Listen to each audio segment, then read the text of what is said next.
Dites-moi, quel est le nom d'un seul joueur congolais qui brille à l'étranger? Un seul Congolais. Le Gabon à côté a au moins Aubameyang. Nous, on a qui? Il n'y a personne. Le championnat national, ici, dans ce pays, doit être géré par la fédération. C'est la fédération qui gère le championnat national. Et le championnat national est le vivier de l'équipe nationale. C'est de là qu'on tire les joueurs locaux pour former l'équipe nationale. Mais si dans votre pays, le championnat national n'est pas bien géré, le championnat national ne marche pas, où trouverez-vous des joueurs? On ne peut pas à chaque fois ramener des joueurs de la diaspora. À l'époque, il n'y avait que 4 joueurs de la diaspora qui venaient. Vous aviez Mbono, Balekita, François Pelé et Ndomba Jomètre. Voilà les 4 qui venaient. Aujourd'hui, on en a 30 qui viennent pour de mauvais résultats. Il n'y a pas de formation. Et sans formation, on n'atteindra rien du tout. Il faut mettre des moyens. S'il n'y a pas de moyens, on n'aura pas de résultats. On pourra changer autant de ministres, sans moyens, on n'arrivera à rien du tout. Il faudrait qu'on prenne ces choses-là au sérieux. Sinon, ce qui s'est passé contre le Mali, nous allons vivre ça davantage. Il ne faut pas se voiler la face. La maladie du sport, du football congolais, ne commence pas aujourd'hui, il n'y a pas 6 ans, non. C'est vieux. Le stade de Kintélé, quand il est construit, celui qui vous parle est maire de Brazzaville. Et il est là, au vu et au su de tout le monde. Je crois que c'est ici que nous parlons de budget. Ici. Nous votons le budget ici. Alors regardez dans la loi de finances, si et seulement, il y a une ligne appelée entretien des espaces des stades. Regardez. Ne repartons pas sous la gestion des autres. Regardez, depuis 6 ans que moi je suis ministre des Sports. Cherchez une seule ligne où il est écrit entretien des stades.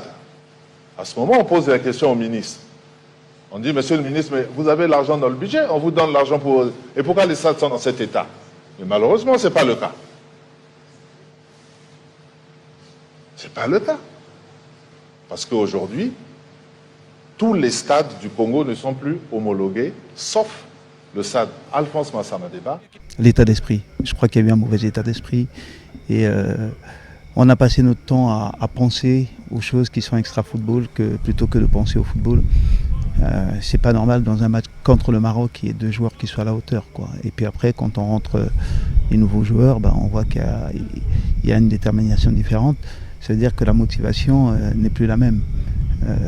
Voilà, on est rentré très fade, très fade. J'ai pas reconnu l'équipe de joueurs Dembi et Massanga qui font toute la première mi-temps, et ensuite le Maroc n'a pas besoin. On leur offre 4 buts en première période sur des exercices qu'on a travaillés, c'est dommage, quoi. Le futur, il faut voir, il faut reconstruire, et après, vous savez, le Congo c'est toujours comme ça, hein. Quand ça se passe bien, vous êtes le dieu, c'est quand ça se passe mal, il faut... Mais je pense que le Congo mérite quand même de continuer à construire, et puis le projet est pas mauvais, les jeunes sont là, maintenant il va falloir savoir tourner la page, et puis voir faire le bilan, tirer les conséquences, et à partir de là, on verra. Tout n'a pas marché, du début jusqu'à la fin, tout. Après, on ne va pas se cacher derrière les histoires d'organisation, derrière tout ce que le peuple sait déjà, tout ce que tout le monde du football sait déjà, qui s'est passé avant qu'on arrive ici au Maroc. Nous sommes quand même arrivés dimanche, dans de bonnes conditions, on est bien logés, on est dans de très bonnes conditions.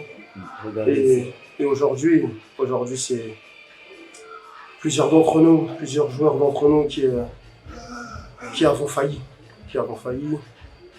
Je pense que tout le monde a regardé le match.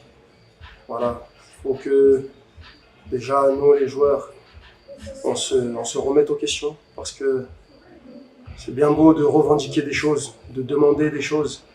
On sait très bien que le football au Congo va mal. Et nous qui sommes les porteurs d'image du football congolais aujourd'hui, c'est un sentiment de honte, ce qu'on a fait aujourd'hui. Pour la plupart d'entre nous, certains ont mouillé le maillot, mais d'autres, je ne sais pas, je ne sais pas comment l'expliquer. J'arrive pas à l'expliquer. Ça fait mal parce que pour les footballeurs professionnels que nous sommes, à un moment donné, il doit y avoir un petit peu de dignité et de fierté. Et aujourd'hui, il n'y avait pas ça. J'avais l'impression aujourd'hui que certains d'entre nous jouaient face aux Marocains en étant des fans, des adversaires. Alors que quand on rentre sur le terrain, c'est un combat, c'est une cage.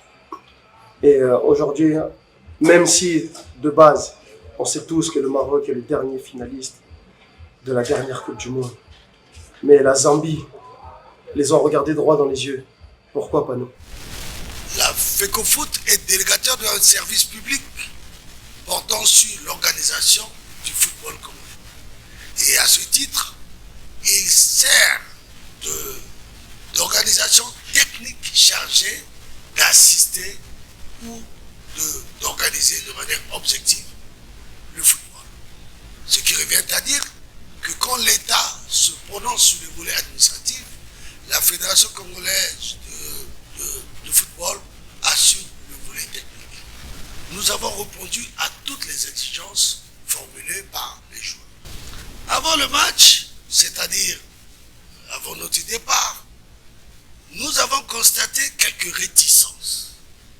Réticence des joueurs à effectuer le déplacement d'Agadir. Il y a eu manipulation d'informations. Sur le plan administratif, sur le plan financier, tout a été accompli au millimètre près.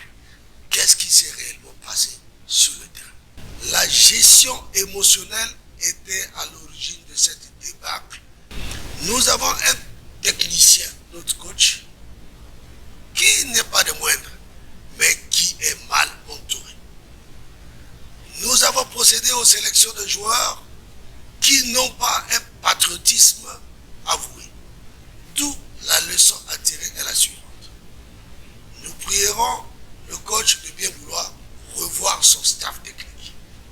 Il avait un staff technique pléthorique, avec des postes qui n'ont pas d'explication profonde, encore moins des fonctions claires. Il convient ici d'appeler en sélection ceux qui se donnent pour la République pour honorer le drapeau. Il y a certains joueurs qui sont venus avec une pensée mercantiliste, sinon des mercenaires.